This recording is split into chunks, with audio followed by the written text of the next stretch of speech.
How to fix New York Times app not working. Welcome back to the channel and let's start with the video. To resolve your issue, first and foremost, press and hold onto your application to go to App Info. From here, force stop your application and head to Storage and Cache. Tap on Clear Cache. If this feature is not available for your Android or you are on an iOS device, open up your phone setting. Scroll down and select Apps and tap on All Apps and tap on the search icon to search for NYTimes. Force stop it and head to Storage and Cache to clear up the cache. If you are an iOS user, go ahead and offload your application through your settings.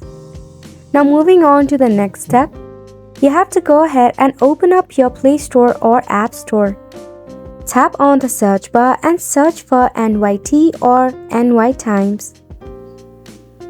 Select the application, and if there is an update, leave it for an update. If not, uninstall the application. Make sure that the application is available for your region and you are not connected to a VPN. You also have to check for a system update. For that, open up your mobile setting, tap on System Update, and make sure that your system is up to date so that it is appropriate for the application. Lastly, check for your Wi-Fi connection. When your Wi-Fi is acting up, you may face such issue. Switch to your mobile data or turn on your airplane mode for about 3 seconds and turn it back off. And that is exactly how you can fix your app not working. And that's it for this video as well. Thank you so much for watching.